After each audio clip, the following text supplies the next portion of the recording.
Hey, it's Chronologically Gaming, the only channel that's perpetually retro because we're playing every video game in order of release. Your buffet of every little nibble of every single video game. We finished all the video games that we could find the definite release date for, all the way up to November 1982, and now we're just playing every single video game that was released sometime in November 1982. The great detective Remington Steele? He doesn't exist. We were last in Japan on the Sword M5, checking out Power Pack, the first time you could play Super Pac-Man at home. Let's see what our next game is. And it is the highlight of the evening. This is S.A.G.A. number 5, The Count. Let's check it out. Here's the box. Ah, The Count. Number 5. We saw this first all the way back in 1979. It was just a text adventure game on XD Sorcerer, TRS-80, Atari Home Computer, Commodore VIC-20, MS-DOS. This is the enhanced remake. We've already seen 6 of the games of the Scott Adams graphic adventure game series on the Apple II. This is where they just add some high-res pictures to the games we've already seen since 1979. In total, we've seen 9 games from this series on ports for other places. We've actually already seen this game on the Apple II. This is the Atari home computer version of the game. Oh, The Count will get us. And the ad you would have seen by Scott Adams, because anything can happen in a graphic adventure game where you don't have to use your imagination, apparently, because there's plenty of pictures all over the place. And there's the 5 1/4 floppy disk. You need to have 2 sides, I think it says both, or 2 discs. I don't see what the, it's side A and side B to play the game. And there's an example of the high-res graphics we're about to experience. Let's pop it and play S.A.G.A. number 5, The Count, by Scott Adams, graphics by Kim McNair, released at some time in November 1982. When it was, I don't know. This is our 406th game we've seen on the Atari home computer. Load in that saga. Scott Adams has been all over Chronologically Gaming. This is over 50 times we've seen him thus far on the show. That's how much Scott Adams is there. The classic adventure games of all ports and all systems. This is the 57th Scott Adams classic adventure game that we've seen thus far. Hey, thanks again, Dryer Lent. Appreciate it. And Adventure International is not... is all over the place too. This is the 91st Adventure International game that we've seen so far on the show. Scott Adams is 50 times, and then Kim McNair, this is the 7th game we've seen that he's done. No, we do not want to format any disc. We already did. Now flip it over. Now this is where you would be actually taking the disc out, flipping the disc over, going to side B, and then now you're in the game. And it's asking us to match the colors above. Red, yellow, blue, and green. Close enough. Sure, hit enter on that. This is the 57th Scott Adams adventure game so far. So because of that, we are not going to start the game at the very beginning because we played the Count so much. We're actually going to take over where we left off the last time we played the Count. So do we want to restore a previously saved game? Yes. Yes, we do. I want save area A, and let's go ahead and mount our save disk. Disk is in, and then put the other disk back in. You would be doing this all yourself. And there it is. We're in and we're loaded. So to catch you up to speed, the last time we were playing the Count, we actually got caught by Dracula and bit. So I'm playing all the way up to the point right before we got caught by Dracula, and that's where we're going to take over. All right, so don't copy that floppy. We got it. We're in a hall inside the castle. This game gives you the high-res graphic picture like this. Ooh, ah. And if you want to, you can push enter, and it switches between the text-only mode. It still has a little bit of color. I like the yellow. I'm in the hall inside the castle, and there's our exits. So that's where we're beginning the game. This game is the 8th game we've played that it has Count Dracula in the game. It is the 14th game that includes vampires that we've seen for all video games up to this point. This is the 11th enhanced remake video game, allowing some kind of enhanced, I mean, there's not really that many enhanced remakes, but just imagine a world where this is the 11th only enhanced remake of everything so far. This is also the 15th game that we played that has the creator's name in the title, before Sid Meier ends up being the title in the title of every game that he makes. And this is the 9th game we played that takes place in Transylvania, and it is the 48th horror video game or horror-themed video game. And of course, that could be very subjective. I mean, what's horror or compared to some people or not compared to some people? All right, so here we go. I want to head east. That's where I want to go. Okay, now we're outside the castle. We got a coat of arms, postcard, and a bell to pull. Okay, so let's go ahead and get that postcard. As soon as you start typing, it goes to text mode, and then when you hit enter, it goes back to graphics mode. All right, we got our postcard. Let's read it. Postcard. It says, what again? There we go. I got to go back to text mode. It's from Dracula. Oh, he left us a postcard. That's so nice. It's an eating and ghouling bill from the local mortuary. There's a note paper clip to the postcard. It's getting dark outside. Oh, yeah, you bet it is. Since we've been playing the game, you have to be very fast because there's kind of a day and night cycle that's going on with the game. It's kind of strange to do a day and night cycle with a text adventure game, but you know, it's horror themed. And the later it gets, then you're more likely to be succumb to Dracula or bitten by Dracula. We don't want that to happen. Okay, so let's go ahead and remove the clip. Yeah, Paul in the chat, sometimes the horror games at this time could definitely be construed as horrible. All right, so we got the paper clip removed. Let's go ahead and drop the postcard. We don't need it. Okay, we dropped it. Oh, now it's getting dark in all caps outside. That means it's really dark. All right, so let's go ahead and drop the note that we have, too. We don't need that one. Okay, drop those two. And now it's really dark. All right, let's head back west. We're leaving calling cards for Dracula at the front. And let's go west again. I already was a big fan of this game when we first saw it, just because of the theme with Count Dracula and the horror theme. It's done very well. And these graphics, I said it on the Apple too, they're very well done for a text adventure game, or a text adventure game with graphics. All right, so to move around the castle, we actually use the dumb waiter, and I think it tells us. Yeah, visible items are the dumb waiter and an oven. And this is how we're going to move around. We're going to go dumb waiter. Go dumb. I think that would work, yeah. That means we're going to go inside the dumbwaiter. There we go. We crawled inside of it, and this is how you move around. So let's go ahead and lower dumbwaiter, and we're going to make our way down. And then now that we're down, we can go room, which means we leave the dumbwaiter and crawl out of it. So it's a multi-layered maze/text adventure game. It's... Oh, nice. Someone shouted out S.A.G.A in the chat. Oh, man, yeah. Way before we're going to get any of those Mac ventures on the Macintosh. But yes, this is easily inspiration for that. Okay, so oh, we're getting tired. Uh-oh, we need to go faster. All right, let's go ahead and pick lock. Okay, the sun has set. Uh-oh. So we picked the lock with the clip that we got from the postcard. Okay, sun is set. Uh-oh. Now this means it's too dark to see because we're in the next room, I believe. All right, let's go ahead and open the door. I've had a dream that and a hunch I've been robbed. Oh no, there it is. So this is how we left the last game, where all of our items were taken from us and our neck looks bitten. So we're back in the bed that we started the game on. We have the sheets and the pillow here. Uh-oh. So you got to be very, very fast. If you're not fast enough, and probably because I was taking too long, then you end up back in bed. Oh gosh. All right, so let's get up. Do we have any inventory, or has it all been taken? Did Dracula take everything? I and V should work. Nice, look at the inventory screen. It shows us with the bag. We have the paper clip, the torch, sulfur matches, 2 holes in... our inventory is 2 holes in our neck. Dusty clove of garlic as well. Okay, so we don't have everything. Everything's not gone. We'll be okay. So we just got to get back to where we were at that door that we just picked with the lock, and because we fell asleep. Essentially, when it gets too late, you fall asleep, and when you fall asleep, Dracula bites you, then you show up back in bed. All right, so let's go kind of where we were before.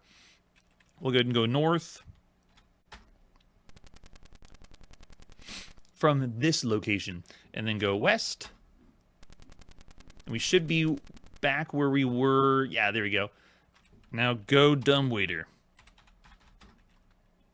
Wait, the dumbwaiter's closed. We can't go back to the same place we were. And look, the door looks closed. Can we open the door?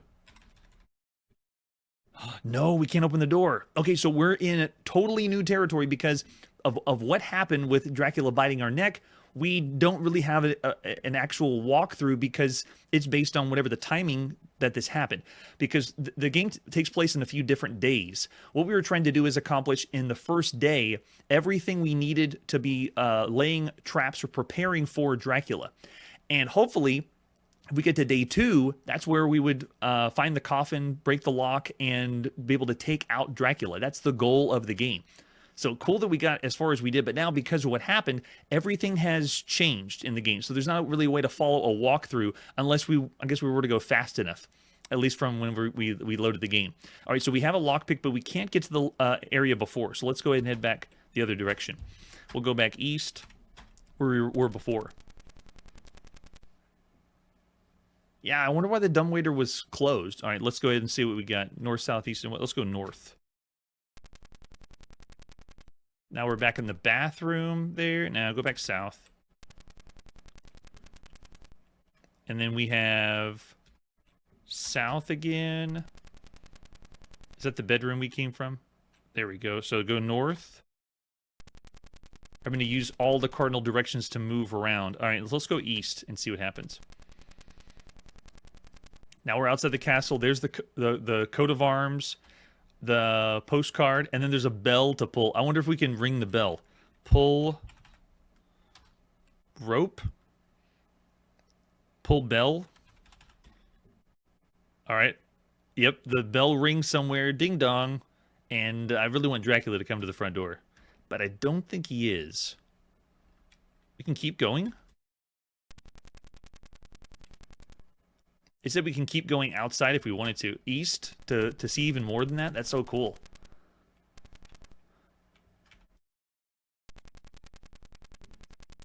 So this experience would be one of the high-res... Ooh, nice picture of the outside of the castle. Now we are as far as we can. Yeah, we're in a meandering path, castle towering above me, fence with the open gate, and a crowd beyond. It's funny that they're describing this, but then we have this picture at the same time. Eventually, it's going to turn to, there will be no description for these games. It'll just be the pictures, and the text will go away. The narrative will go away. Somewhere Infocom is preparing and crying because they're one of the best at giving us really good interactive fiction. All right, so I don't think there's anything here. Yeah, all you can do is go back west. Admire the view, I guess. It does look like that, Brad, in the distance. Castle Grayskull, where Count Dracula lives. All right, keep going west. All we have is the oven. Open dumb. What? We can't even open the dumbwaiter? What about open oven? It's already open. Go oven. Sorry, there's a tremendous amount of heat and sunlight coming out. Why is sunlight coming from the oven? Is it because it's morning? Oh, maybe because, yeah, if we slept all the way through, then it must be the morning by now. All right, so if we have just the giant oven. Gosh. All right, so we can't do that either. So that means we have to go back east, which I don't understand what the next course of... I think it's possible that we just made the game... We're just too slow because we got bit by Dracula. You have to be able to go through everything as fast as possible and complete the objectives in the first day, and then, you know, fall asleep, and then you can actually get Dracula. I don't think we can now. All right, let's go south. Was there anything in the... No, there's nothing in the bedroom. We already got everything there. Let's go back north and go north again. In the bathroom, was there anything? Yeah, we have a few things. Pocket watch we could pick up, and then can we go mirror or look in the mirror? I must be stupid. I don't understand what you mean. All right, what about get watch? All right, examine watch. I bet that'll tell us the time. Strange watch says 36 moves till sunset.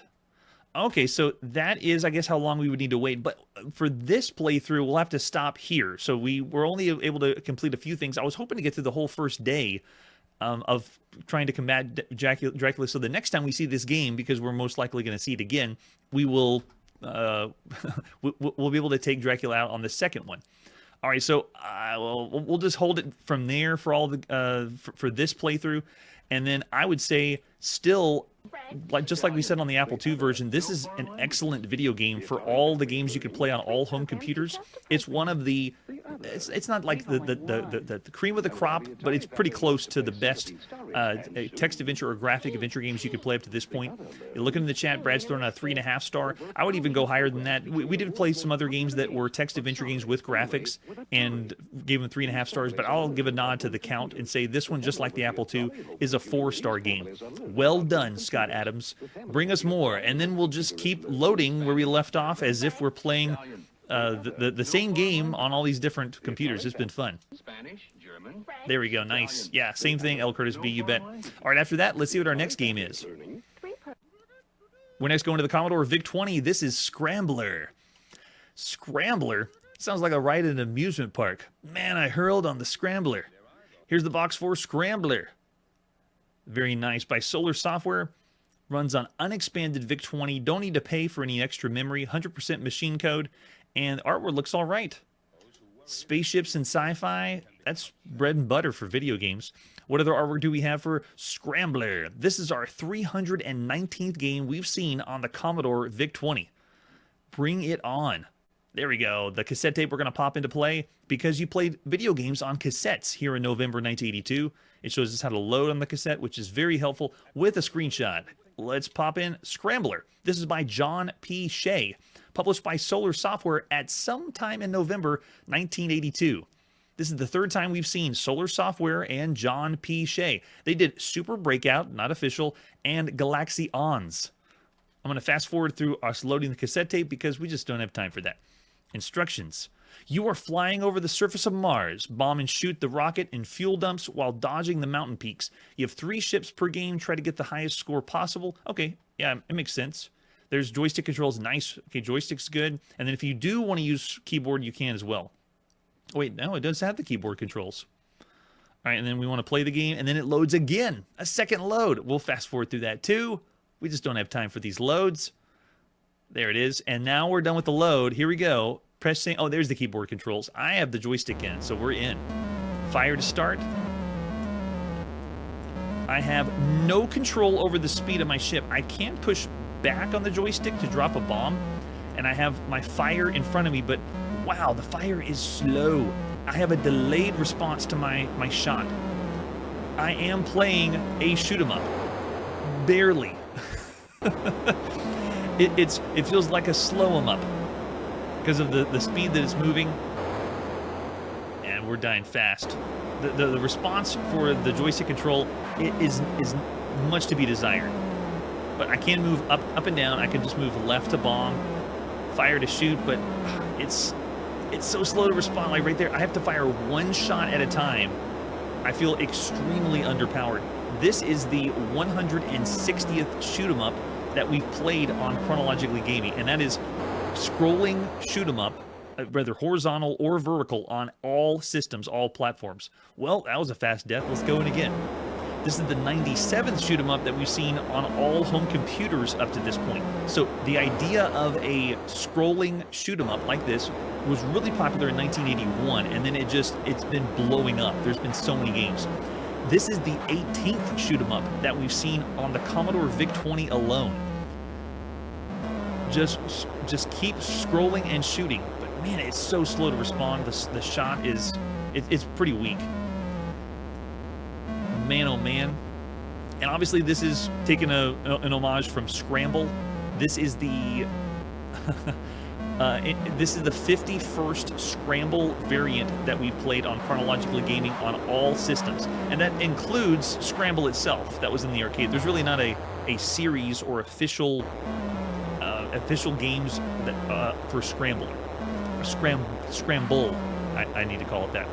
On home computers, this is the 36th Scramble that we've seen so far. 36 games that are Scramble on all home computers. And on the Commodore VIC-20, this is the 9th Scramble variant. We've already played 9 games that play like Scramble or similar to Scramble right on this home computer. So there's already a lot to compare to. We first saw Scramble in the arcades by Konami February 1981. And right now, some of the best ways you could play Scramble on any home computer are Sea-Dragon, really, really good. Neptune, that's on the Apple II. Penetrator, that's on the TRS-80. Strikeforce on the TRS-80. And the best way to play Scramble here on this computer, the Commodore VIC-20 right now, I would say is K-Star Patrol is the best so far. Some other average scrambles that you can play on the Commodore VIC-20 would be Scramble by Bug Bite, which is not based on Konami whatsoever, or Scramble with a K by Terminal. That's still pretty average. As far as bad games go, the other ones are pretty bad. Cavern Fighter for the Commodore VIC-20 and Guardian for the Commodore VIC-20 are very reminiscent of this. They remind me of this game. So this is rough, and I think I've said and talked enough that we can get out of Scrambler. I would say this is bad. Of all the games you could play on all home computers, it's around here in the bad range. And I would say that this is around the same range as Cavern Fighter or Guardian. Maybe even worse than that. Looking over in the chat, I see 2 stars or 2.5. 1.5 is being generous by Barclay. Most people are throwing out 2 stars, though, for all the games you could play. I'll still contest that it is rough around the edges. You would have some enjoyment, but notice it's not doing what makes Scramble great. You're not going level to level. You're not going to see what's next. So I'll say it's rough. I might say 1.5 because, yeah, right? Yeah, I'll say 1.5 just because of the response to shoot. It's not enjoyable, and you're not really getting much out of it to continue forward. Why keep going? So I'll say 1.5 stars. All right, so there you go. That's Scrambler on the Commodore VIC-20. There is another game called Scrambler that was released, or I was able to heard about around this time, but it was for a very obscure computer called the Microbee that was only in Australia, or mostly Australia. It's a very rare computer, so I don't think we're going to see Scrambler on that computer. Oh my gosh, it's the Microbee. I guess we are going to do Scrambler for the Microbee. This means we're going to play games on the Microbee home computer too? All right, let's do this. Ladies and gentlemen, the Microbee home computer, which means we're going to Australia. Why are we playing footage of Kung Fury on the left over here? Well, that's because when Hackerman hacks time in Kung Fury, he's using a Microbee home computer. Yes, that's right. So the Microbee was by Applied Technology in Australia. They had kits in early 1982 that you could play. So this game may be released, late 1982. But I'm sure they had other games for the Microbee as well. The CPU inside is the Zilog Z80 running at 2 megahertz. Memory is 16 kilobytes or 32 kilobytes if you get an expanded one. The graphics inside is the Cinertech 6545 CRT controller.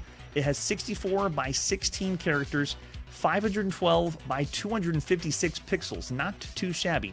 The sound is a monotonic sound generator and speaker with 2 octaves. And it has a user configurable video display, which makes this interesting because it can mimic the displays of other computers like the TRS-80, the X80 Sorcerer, the Sol 20, and then even later ones like the ZX Spectrum, early arcade machines and things like that. It's the other thing that makes this computer unique is it has a battery-backed non-volatile RAM, which means that you can turn the computer off, go power it on in another location, and then take over right where you left off with your document that you were working on the computer. So really, really cool. All right, so this is Scrambler for the Microbee. All we got is screenshots for this one. It's extremely rare. If you can find a box for it, good luck. Let's pop in Scrambler. This is by Matthew B. Hickey, published by Honeysoft at some time in November 1982. Joysticks? Oh, yes, we do want joysticks. Digital joysticks on the Microbee? You bet. So this is the very first time we've seen any game on the Microbee home computer. Yes, I know, Charlie. There's no end to the microcomputers. It's amazing. Oh, great. And L. Curtis B knows about the Microbee. Oh, look at this. Intro is like very arcadey. They're explaining what the controls are if you don't have the joystick plugged in. But already this is looking presentation-wise better than Scrambler on the Commodore VIC-20, that's for sure. This is the very first time we've seen anything by Honeysoft Publishing because they only did games on the Microbee, at least at first. And same thing with Matthew B. Hickey. All right, I want to go right into this. I'm ready. Joystick control. I'm excited. All right, so we want, let's see. There's the keyboard controls if we wanted to, but we have a digital joystick if we want to play. And we can even pick the speed we want. I want to go fast. How fast does this go? Oh, did I hit the wrong? Hold on. Hold on. I held down one of the keys whenever I booted the system up, and it went all wonky on me. Okay, let's try it again. Scrambler for the Microbee. Yes, Kun. It's exactly what you'd think. Okay, now we're ready. I want fast speed. Bring it on. Oh, sweet. Look at this. It is working as expected. My bombs actually have a trajectory in front of me, which is really nice.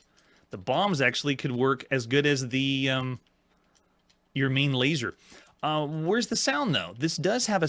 the computer has the ability to play sound, but where is it? I'm not getting it for the game, and I have played other games on the Microbee, so I know it does work. But we aren't getting anything so far. This one is doing a great job playing like the arcade version. I mean, look at the top of the screen, displaying all the different areas you're going to be going to. I have both shots to fire forward and the bombs.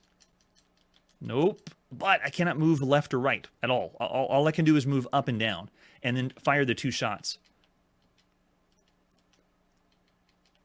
I'm not even sure if this game has smooth scrolling, but it's getting the job done. It works for the most part. Rack up as many points as you can quickly. If we stay low, we can keep the bombs going. I want to see more levels in the game. If we can get past this part, there we go, nice and easy. Plenty of fuel to blow up. You can see my meter at the bottom. You have to keep blowing up fuel to press forward or go to the next screen. Yep, look at that. It's moving on. Looks like it's changed. No! Oh, you have to get the timing right on that one. You already have the game over. But wow, yeah. Without the sound, that's what's really making this one lack when you think of all the games you could play on home computers. But I'm actually impressed because of how much this reminds me of the Scrambler that we played in the arcade. It's so fun. So this is our 161st shoot 'em up that we played on all home computers up to this point. Let's go fast again. I want to go fast. Crank the computer as fast as we can go. This is the 98th shoot 'em up that we've played on home computers. And when I say shoot 'em up, I'm just meaning scrolling shoot 'em up, whether horizontal or vertical. Another game that's taking its inspiration from Scramble, the 52nd Scramble style game or variant of Scramble, and the 37th Scramble game for any home computer that we've seen thus far. And while we've seen some really, really good ones and really fun ones, this one is authentic. This one looks like they were trying to really copy what the arcade Scramble is like. I mean, even the ship looks like the same ship from the arcade Scramble. The only thing this is missing is sound. If this had sound, it would be even better. Nice and easy. Come on. I don't have a way to change my... Oh, easy, easy, easy, easy. Because if any of these rockets go off, I don't have a way to... I guess I can just move up and down to dodge them, but that's it. There's nothing else that I could do. I want to get to the second stage and see how far we can go. But it is... There we go. Got it. And now we're going to go into the caves. And we'll hopefully get a checkpoint from there. Oh my gosh. Look how tight it is. Now we got to use our forward-facing shot. Oh, they're so... Oh, man. Okay, we'll keep on going. This is great. This means you can go all the way to the end where the base is. And it has, yeah, a canceling shot for your forward-facing shot if you miss, which is a nice touch. Like right there. I just barely made it. And they're probably going to give me the really tight areas. Go, go, go. Okay, looking good. Looking good. No, man. It is still really, really fun, though. It's exactly what you would expect for a game that is trying to be like the arcade. So I'm actually impressed. I just really wish there was sound. And the other thing too is we're playing this game on like the default graphic display, this kind of amber. It's like a honey glow for the Microbee, but there is other video modes you can pick from, very similar to the TRS-80. You can pick green, you can pick black and white. So this one is just the default, and it seems more like the Microbee to keep it on this other one. Later versions of the Microbee will have full color video games, and we're going to be seeing those too. So this is just the very first time we've ever seen the Microbee home computer, but it's been very fun. I know, right? I can only say we need music. Where is the sound? Where is the music? Without the sound effects, though, that's the only thing bringing this down. Please let me know if you are a Microbee professional and you know if this game was supposed to have sound, because from what I've seen online, people just played music in the background, but this game didn't have sound, or it didn't come with sound, because it's that early of a release. So I'd say yes. This game could be a 3.5-star game, maybe if we had the sound, because of how it's incorporating so much from the arcade. But without the sound, I'd still say maybe around average for all the games you could play. Maybe even 2.5. So yeah, the chat's kind of divisive on this rating. We have some three stars out there, a 3.5, and then a 2.5, also from Barclay. So yeah, I could easily go the range because with the lack of sound. The joystick control, though, is another thing that puts this over the top. Digital joystick for this computer is a nice touch. Yeah, there we go. Oh, you did find one with... Well, there is one with sound, but there's no sound effects. It's like someone put sound in the game, but it's not the real sound. Yeah, right? It's not... It's real-life sound and music, not that. So yeah, I'd say I'm willing to go 3.5. I'm hopeful that the game had some kind of sound effects, and we just had to emulate it incorrectly. But 3.5 for Scrambler, much better. Scramble-style game. That's pretty cool. And like I say with every Scramble game, I just want to keep going to the next level and see what's next. All right, after that, let's see what our next game is. We're next going to the Sinclair ZX Spectrum in the United Kingdom. This is Sea War. Let's check out Sea War. Here's the box. Very, very simple, humble beginnings. We're going to have a war at sea. You get it, you got it. And there's the ad you would have seen from magazines. Sea War. £7. Completely new design game for 1 or 2 players. Attractive screen display and super control. That's about it. That's pretty bare bones. With an example of the screenshot, let's pop in and play Sea War. This is by Panda Software at some time in November 1982. This is the 139th game we've played on the Sinclair ZX Spectrum. We got music. I'm not getting that one. Does anyone know what that one is? It sounds like it might be an 80s pop song. But I'm not able to place it. If anyone wants to try and figure out which song that is, I'm hoping it's public domain. It would be even better if it was a pop song. All right, so we can do 1 player or 2 players. If you do 2 players, you don't get to play at the same time. It's like in the arcade. This is the first time we've seen anything by Panda Software for anything. And this is, we're going to push number 1 and go in. It loads and slows down. Brad gives it 10 stars for having music, and yeah, it's pretty rare. It works, cool. All right, so if I want to move right, that's X. If I want to move up, that is Z. If I want to move down, that's caps on your ZX Spectrum keyboard. If you want to fire, it's space, and if you want to fire up, it's the symbol key. So I got both fire up and fire forward, and if I want to move... Oh, I can. Wow, I can move all the way, but I kind of like rubber band back again. Oh, when you die, the whole screen gives you a ditty and loads back again. Interesting. How much firepower can I get on this thing? Okay, so I got a few shots before it loops over the top, but oh yeah, this is an early shooter on the Sinclair ZX Spectrum. A horizontally scrolling shooter, I should say, too. So it's once again another shoot 'em up. It's been a shoot 'em up kind of nice scrolling shooter. This is the 167th shoot 'em up that we've seen on everything, and the 99th shooter that we've seen on home computers. There's a ship coming up that we can use our torpedo on top. I think that's a game over, though. Yeah, you really need to be precise with this one. Well, I want to keep going. Yeah, I want to see if there's helicopters in the air, other things to shoot against. So the game is keyboard controlled only. You might later on be able to get a cursor joystick for this one. Plug it into the ZX Spectrum. But right now, you'd be controlling this on that spongy chiclet keyboard of the ZX Spectrum. So keyboard controlled only is a little bit off.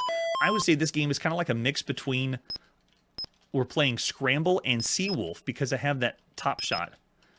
Oh, here we go. We got another ship coming. Oh, and they hone in on me. Watch the horizontally scrolling ships. Whoa, yeah, look at that. They added the helicopters in too. It's a very weird control scheme though, because when you move forward, you rubber band back to your spot. So you really don't have as much freedom to move around as you think. I'll try my best, but it's a little rough. But as far as the way it responds with the keyboard, it is well enough. Good enough that you could expect for the ZX Spectrum keyboard. Go, go, go. Come on, get in there. Okay, so yeah. Yeah, it's actually a shooter that you would really enjoy on the Sinclair ZX Spectrum right now. A lot of the other shooters we played have been mostly vertically scroll, or not even vertically scrolling. They've been more like fixed shooters. So this is the first. If you wanted something like Scramble, it's actually pretty cool. Yeah, that loading screen in between, and the ditty. They added music because it's the Sinclair ZX Spectrum, but yeah, it would get old fast. All right, so there you go. That is Sea War on the Sinclair ZX Spectrum. I would give this one still around the average range for all the games you could play on all home computers. In a way, it's one of the first times that the music in the game might be half a point lower, if just because it's playing the entire time. You find a way to turn the volume down if you can. But I'm looking over the chat. I see mostly 2.5 to 3-star ratings, mostly averages from everyone else. Paul's giving it between 2 and 2.5. Yeah, it's mostly average or subpar for everything you could see up to this point. I wouldn't say as high as 3. I'll go for 2.5. Because you would find some enjoyment, but if you only had the Sinclair ZX Spectrum, and because this is being rated against all home computers right now, I would give this one 3.5 if this was for just the Sinclair ZX Spectrum. But for everything that you could play on all home computers, I'll go 2.5 for right now. Yeah, you need more time with it too. How far does it go? What else do you get for the game? That kind of thing. I played for about 5-10 minutes without dying, straight, and I was able to see all the enemies you saw tonight. So it might just be what you see is what you get. Awesome, there's Sea War. All right. Now it's time for us to put our video game playing on pause, or hit the break key if you're on a home computer, break the game, and play another day. Next time on Chronologically Gaming, we're going to be going again all over the world to play games. 17th century naval combat on the Sinclair ZX Spectrum, Defender with a helicopter on the Commodore VIC-20, and Activision is back, showing us how to really fly on the Atari 2600. That's it for today, and like I always say, make every day a good shoot. Hey everybody, thanks for checking out the channel and joining me on my quest to play every single video game in order of release. We'll be streaming live every weekday at 9 p.m. Central, so join us and let us know if we missed any games along the way. This video would not be possible without Launchbox, RetroArch, and MAME. Tell all your friends there's some crazy guy named Chronologically Gaming trying to play every single video game. We have links down below that'll send you to places like our Discord and Patreon, and one that says all the video games we've ever played. If you go there, it's a list of everything, and you can click right to the game you want to see. Chronologically Gaming is the name to look for. We are perpetually retro, and we will catch you next time.